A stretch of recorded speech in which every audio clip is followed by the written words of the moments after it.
Hey guys, this is Bid from Set 3 and Pass, and today's a quick video on the Simorgh tech that you can use in Floowandereeze decks.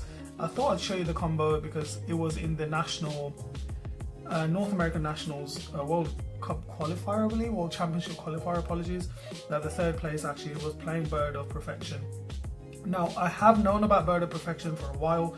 I just haven't been using it because I didn't really see a reason to, but the guy who played the deck, I can't remember his name, played it really well, and I thought I'd show you the combo that you can have with this card and why it's actually really good. And then I'll give you the downsides, you know, the cons, the pros and the cons, and with the pros and the cons of using the Simorgh package. Anyway, let's just do the regular combo. Say you've got Robina or any other bird, but most likely Robina and any 3 cards. So what you do is you sort of normal summon Robina, you got Robina effect, and then you can quick effect chain to Bird of Perfection, revealing itself to normal summon. And then you resolve Robina, grabbing yourself your Iglin, and then Iglin's effect, because of Robina, Iglin's effect will allow it to summon. Now, because of game mechanics, these cards have now reached their activation timing at the same time. So what you can do is not only have you chain blocked Robina with Simorgh from Ash Blossom, now you can also chain block Eglin with Simorgh with Ash Blossom as well. So you essentially go Eglin 1, Simorgh 2, and Simorgh will dump a copy of itself, so I'll just put the graveyard here, dump a copy of itself to gain the field spell, Elbows, and then you resolve Eglin, grabbing yourself your Empen, then you go ahead and tribute these guys off, banishing themselves in the process to summon Empen. And then you go Empen 1, any of these birds, chaining 2, so get Eglin back, and then you grab your Dreaming Town. And now you've actually made 4 summons. So 1, 2, 3, and 4. 4 summons, so you're nib proof. And what you do is you set your trap face down, and then you pass your turn. And then on their turn, you can essentially just force a normal summon out using Dreaming Town to normal summon Eglin. And then you go, this resolves, goes to the grave, Eglin 1, Robina 2, Robina adds herself back to hand, and then you can grab 2 things, either Riser, or you can grab Mist Valley.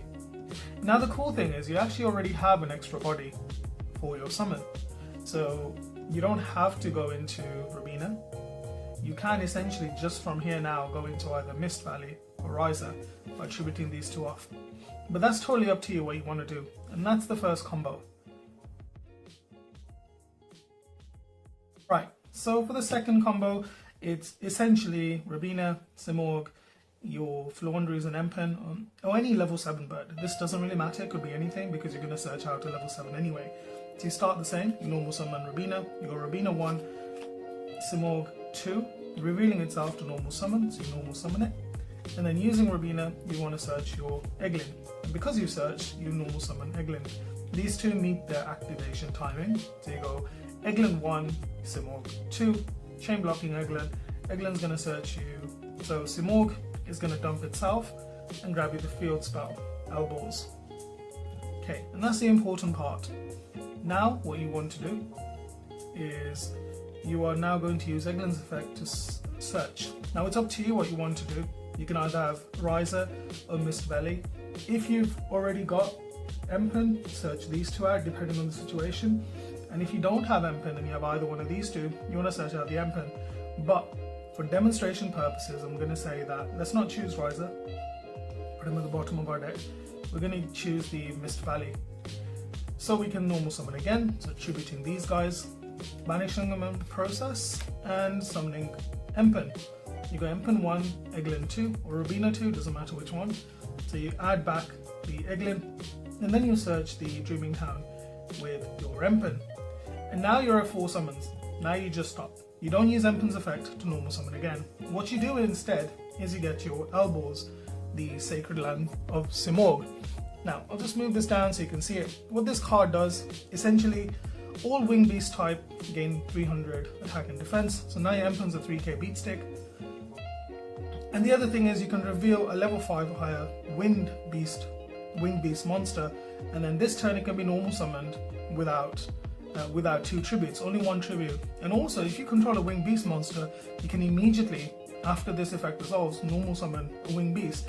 So what you do is, so bear in mind you're still on 4 summons, you go effect, reveal, now you got one less tribute, and then you go second effect to normal summon, which allows you to tribute your Simorgh, your extra body, to put down your Apex Avion. Let's say you put him here, just away from any other extra monster zones. Now what's actually the reason behind this? Well, now you're on your 5th summon. So if they were going to drop Nibiru, they would have dropped Nibiru. But you can sort of trade the 1-for-1 with the Mist Valley, bounce it back to your hand in order to get rid of Nibiru.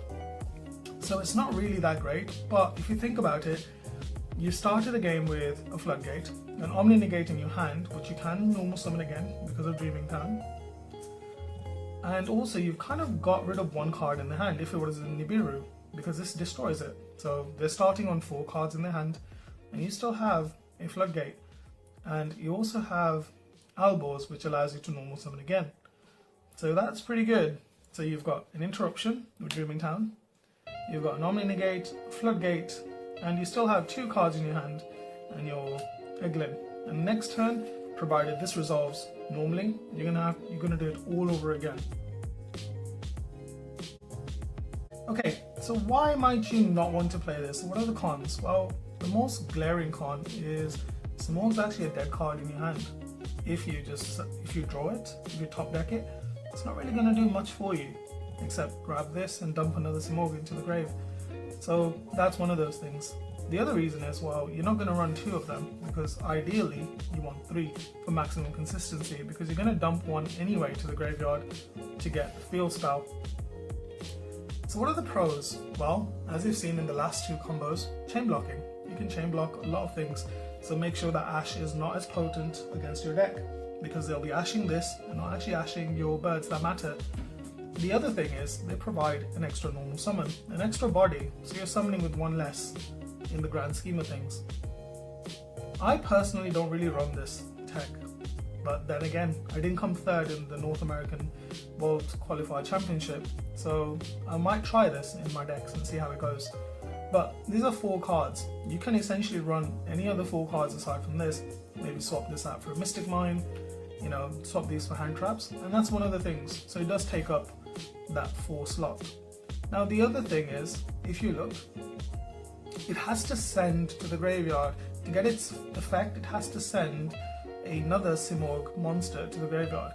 So if you activate Dimension Shifter will make sure that every single card you send to the grave will go to the banish pile. So it'll be a dead card. If you open this in Dimension Shifter, this is a dead card because you cannot get its effect for at least the other turn.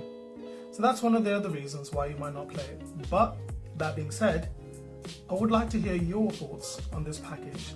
And what did you think of the Floowandereeze deck profile that came out from the North American 3rd place, I believe the guy was. And it was great watching Floowandereeze finally get top 3 in such a big tournament. And there were a lot of killers in that tournament, so it wasn't just a random tournament. And I really like to see Floowandereeze doing so well. The other thing I will say is, because Power of the Elements is coming out soon, we have some stuff planned for that. I'm going to go to the sneak peek Power of the Elements. I'm hoping to pick up some cards, hopefully at the sneak peek. If not, I should be able to pick up some singles on the way. And the other thing I would like to answer is, I'm still going to be playing Floowandereeze in this meta. I don't know what the meta is going to bring us. I still think Floowandereeze is going to be a good deck, mainly because of the Floodgate.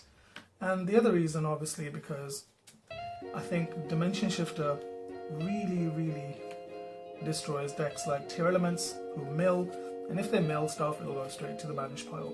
So I think Floowandereeze is still going to be an amazing deck. But obviously that is to be seen. We don't know what's going to happen. I'm hoping that the birds still reign supreme. If not, I do have a second deck planned, which I will reveal on the channel as we get sooner to Power of the Elements. With that being said, guys, I hope you enjoyed this quick video. I do appreciate, we appreciate, apologies, all the comments, likes and subs that we've been gained lately.